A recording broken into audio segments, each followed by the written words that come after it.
2024년 6째 날입니다. 제가 어제도 금요 기도에 나온 분들에게 여쭤봤는데 뭘 여쭤볼 것 같습니까? 제가 뭘 여러분들에게 아주 물어보면서 궁금해할 것 같아요. 경건생활 트래킹 잘하고 계십니까? 이제 오늘이 6째 날인데 오늘까지 안 하시면 원래는 꽝입니다. 처음 요 며칠을 안 했는데 나중에 뭐 주의 영이 임하여서 막 내가 열심히 이런 일은 불가능합니다. 첫 출발할 때 우리가 시작하지 않으면 하기가 굉장히 어렵습니다. 근데 혹시 이 자리에 계신 분들 중에 경건생활 트래킹 하지 않으신 분들도 닷새 여섯째 날은 뭐 금방 따라잡습니다. 근데 이게 한 달이 되면 우리가 다 포기해버리죠. 여러분, 올 한 해가 우리 성도님들이 하나님의 말씀으로 인해서 우리 삶 가운데 구체적으로 하나님께서 일하시는 것을 경험하는 그런 한 해가 되면 좋겠습니다. 우리가 성도로 살 때 말씀을 떠나서 우리가 하나님을 만날 수 없습니다. 말씀을 떠나서 하나님 만날 수 없고 기도하지 않고는 우리가 하나님 만날 수 없습니다. 그런데 이 두 가지가 쉬운 듯 하면서도 굉장히 어렵습니다. 그러나 이 두 가지를 우리 삶 가운데 체질화하고 또 우리 매일의 삶 가운데서 이 부분을 우리가 행하고 지켜나갈 때 하나님께서 예비하신 참 놀라운 은혜를 우리는 경험하게 됩니다. 오늘 우리가 읽었던 이 말씀은 다윗의 시편입니다. 다윗이 나이가 들어서 쓴 시인 것 같아요. 25절에 보면 이렇게 말합니다. 내가 어려서부터 늙기까지 의인이 버림을 당하거나 그의 자손이 걸시감을 보지 못하였도다. 다윗의 평생의 삶을 돌아보면서 적고 있는 시이죠. 이것은 다윗의 인생의 지혜가 담겨 있는 그런 시편이죠. 그러나 우리가 말씀을 읽는 이유는 이것이 한 사람의 지혜를 담은 것이 아니기 때문에 이것은 하나님께서 그 사람을 통해서 하나님의 뜻을, 하나님의 지혜를 가르쳐 주시는 책이기 때문에 우리가 말씀을 다른 어떤 책보다도 소중히 여기며 우리가 읽는 것이죠. 오늘 이 아침에 우리가 시편 말씀을 통해서 하나님의 뜻이 무엇인지를 잘 살펴보는 그런 시간이 되면 좋겠습니다. 우리가 다 읽진 않았지만 1절부터 해서 한 8절까지 보시면 하지 말아야 될 것과 해야 될 것에 대해서 아주 분명하게 이야기합니다. 하지 말아야 될 것과 해야 될 것. 1절에 보면 하지 말아야 될 것에 대한 이야기를 하죠. 악을 행하는 자들 때문에 무엇하지 말며요? 불평하지 말며 불의를 행하는 자들을 시기하지 말지어다. 살면서 악을 행하는데도 승승장구하는 사람을 보면서 불평하지 말아라. 그리고 시기하지 말아라 라고 그렇게 이야기합니다. 우리가 말씀을 받는다는 것은 우리가 말씀을 읽을 때 내가 이 말씀을 하나님께서 주신 말씀으로 받습니다 라고 할 때는 그냥 지식적인 차원에 머물러서는 안 됩니다. 악을 행하면서도 승승장구하는 사람들을 보면서 불평하지 말아라. 그리고 시기하지 말아라 라고 하는 이 말씀을 우리 삶 가운데 실천하는 것이 매우 중요해요. 말씀을 읽으면서 하나님 아버지, 저의 본성으로는 불평할 수밖에 없고 시기할 수밖에 없지만 성령께서 저의 입술을 주장하여 주시어서 제가 불평하는 자로 살지 않게 해주십시오. 시기하는 자로 살지 않게 해주십시오 라고 하는 이 기도가 우리 삶 가운데 필요합니다. 우리가 말씀을 읽을 때 하나님 앞에 기도하면서 읽을 때 이 말씀은 우리의 영혼의 양식이 되는 것을 경험할 수 있습니다. 사랑하는 성도 여러분, 올 한 해 우리가 살면서 앞으로의 우리의 삶을 살면서 다른 사람으로 인해서 불평하거나 시기하지 않은 우리 모두가 될 수 있기를 바랍니다. 그렇게 해야 되는 이유가 뭘까요? 2절에 이렇게 말합니다. 그들은 풀과 같이 속히 배임을 당할 것이며 푸른 채소와 같이 쇠잔할 것이미로다. 잠시 동안은 잘 되는 것 같고 승승장구하는 것 같으나 그러나 풀이 속히 베이는 것처럼 그들의 삶이 영구하지 못하다. 그들이 누리는 그 영광이 영구하지 못하고 곧 사라지게 될 것에 대해서 이야기를 하고 있습니다. 푸른 채소같이 쇠잔할 것이기 때문에 그들을 보면서 시기하지도 말고 불평하지도 말아라 라고 이야기합니다.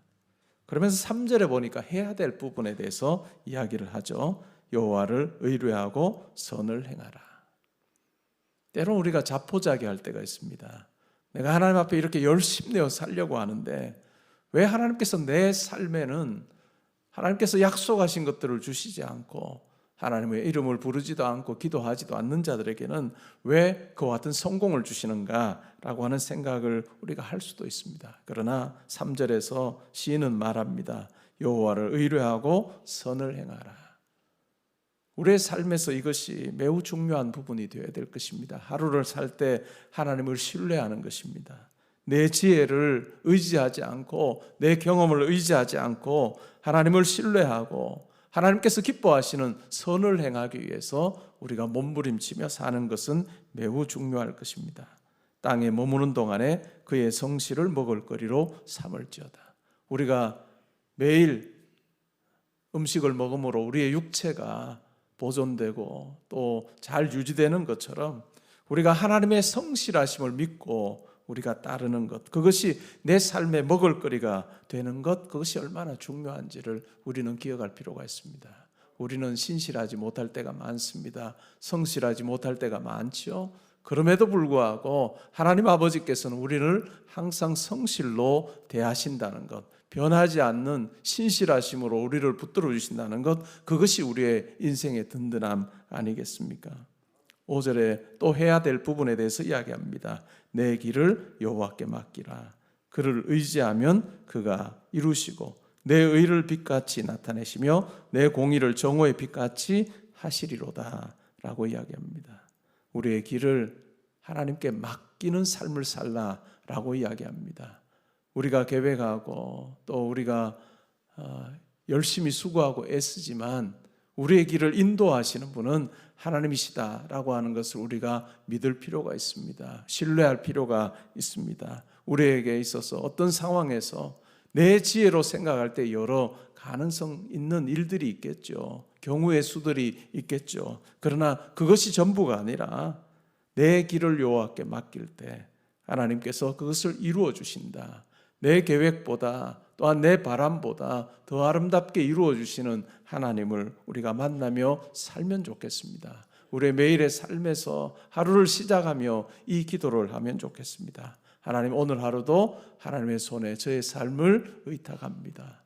하나님께서 저의 삶을 이끌어 주셔서 오늘 하루도 정오의 빛같이 의를 드러내고 또 하나님을 선포하는 자로 살게 해주십시오라고 그렇게 기도하는 우리가 되면 좋겠습니다. 또 7절에 보니까 또 해야 될 부분에 대해서 이야기하죠. 여호와 앞에 잠잠하고 참고 기다리라. 자기 길이 형통하며 악한 꾀를 이루는 자 때문에 불평하지 말지어다. 불평할 수밖에 없는 그 상황에서 불평하지 않는 것 중요하다는 거죠. 참고 잠잠하고 참고 기다리는, 우리 성도의 삶에서 이 인내의 미덕을 삶 가운데서 체험하는 것은 참 중요합니다. 많은 성도님들이 하나님의 일하심을 보지 못하는 중요한 이유 중에 하나가 인내하지 못하는 거예요. 참지 못하는 거예요. 그 상황 가운데서 그냥 상황이 자기를 지배하여서 불평하게 되고 원망하게 될 때, 원망의 그릇에는, 불평의 그릇에는 하나님의 그 복이 담길 수가 없습니다. 불평하는 입술에는 하나님께서 자기의 복을 담아 두실 그와 같은 여지가 전혀 없다는 것을 말씀합니다. 불평하는 이유가 뭘까요? 그 상황의 주인이 바로 내가 되는 거예요. 그 상황의 주인이 나이기 때문에 이 상황을 판단하고 이 상황에 대해서 평가하는 주체가 자기가 되는 것입니다. 그러나 우리 성도는 우리의 지금까지의 길을 살펴봐도 마찬가지일 것입니다. 하나님께서 내 삶을 붙들어 주실 때 가장 든든하다라고 하는 것을 우리는 알기에, 때로는 내가 원하지 않는 상황과 형편에 처하게 될 때 내가 내 삶의 주관자로서 불평하거나 원망하지 아니하고 참고 기다리고 인내하는 것, 그것이 참 중요하다라고 이 시편 기자인 다윗은 이야기할 뿐만 아니라 하나님께서 다윗을 통해서 우리에게 아버지의 뜻을 가르쳐주고 계십니다. 불평할 일이 올 한 해도 없을 수 있겠습니까? 우리가 이 땅에 사는 동안 가정의 일이나 여러분 하는 일이나 또 만남 속에 불평하지 않을 그와 같은 불평으로부터 자유로운 삶을 살 사람은 한 사람도 없을 것입니다. 그럼에도 불구하고 불평할 만한 그 상황에서 내가 하나님 앞에 잠잠하고 참고 기다리는 자로 우리가 사는 것, 그것은 매우 중요할 것입니다. 8절에 말합니다. 분을 거치고 노를 버리고 불평하지 말라. 오히려 악을 만들 뿐이니라. 계속해서 반복하는 게 뭘까요? 불평하지 말아라. 불평하지 말아라. 불평하지 말아라. 다윗의 삶을 보면 정말 불평할 만한 삶이었습니다. 그렇지 않습니까? 자기가 딱히 잘못한 것도 없는데 왕의 핍박을 받아서 그는 쫓기는 도망자의 삶을 살았습니다. 그리고 그 왕이 누굽니까? 자기의 장인입니다. 여러분, 장인에게 쫓기는 삶, 그것도 한두 대 맞고 끝나는 게 아니라 자기의 목숨을 잃을 수 있는 그런 어떤 위기 상황에서 당연히 불평하지 않겠습니까? 내 장인인데 나를 죽이려고 하는 그 상황, 도무지 상상도 할 수 없는 그런 상황입니다. 그럼에도 불구하고 다윗이 뭐라고 이야기합니까? 불평하지 말아라. 불평하지 말아라. 불평하지 말아라. 3번이나 이야기하고 있습니다. 여러분, 살면서 불평 안 해본 분 있습니까?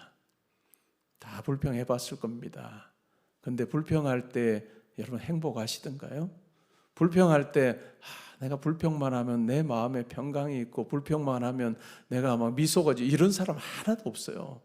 불평할 때 어떻게 될까요? 자기의 인격이 일그러집니다. 불평할 때 하나님의 형상대로 지은 우리가 하나님의 형상을 깨는 그와 같은 일이 있다라고 하는 것을 우리는 잘 알고 있습니다. 사랑하는 성도 여러분, 우리 교회 지금까지 참 평안한 하나님의 은혜 가운데 잘 지낸 정말 감사한 일이 참 많은 교회 아닙니까?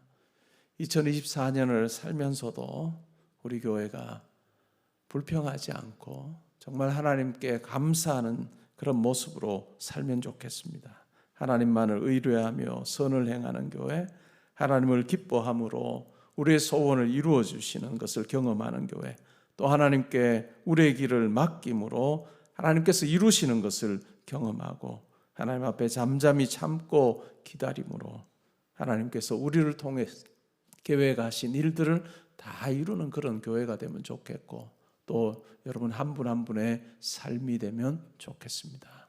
오늘 온가족 새벽기도회 때 들은 이 말씀이 올 한 해를 사는 여러분의 삶에 참 중요한 것이 돼서 불평하거나 시기할 만한 그 상황에서도 불평하지 아니하고 잠잠히 참고 기다리며 하나님을 의뢰하고 하나님의 성실로 내 먹을거리를 삼습니다 하는 고백이 우리 가운데 있으면 좋겠습니다.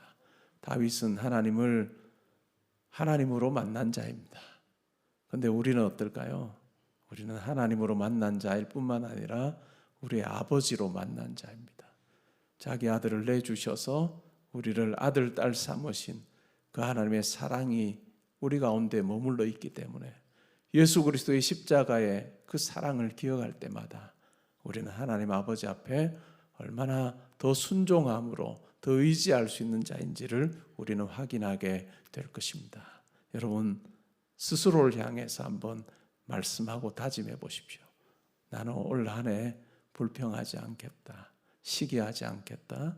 그 이유가 뭘까요? 내 하나님께서 어느 누구보다도 나를 귀히 여기시고 상대평가하지 않으시고 여러분 한 분 한 분을 절대평가하시는 그 절대적인 사랑이 여러분 가운데 있음을 기억하면서 하나님 백성답게 참 멋지게 사는 저와 여러분 될 수 있기를 주님의 이름으로 축복합니다. 아멘. 이 시간 우리 함께 기도하는 시간 가지면 좋겠습니다. 기도할 때 하나님 아버지, 오늘 말씀처럼 제가 불평하지 않기를 원합니다. 제가 시기하지 않겠습니다. 그렇게 할 수 있는 것은 전능하신 하나님께서 내 아버지시고 내 삶을 붙들고 계심을 제가 믿기 때문입니다. 하나님, 저와 동행하셔서 하나님의 선하심을 저를 통해서 드러내시는 복된 삶 살게 하여 주옵소서. 이 시간 우리 자기 기도 소리가 자기 귀에 들릴 정도로 우리가 합심해서 기도하는 시간 가지겠습니다.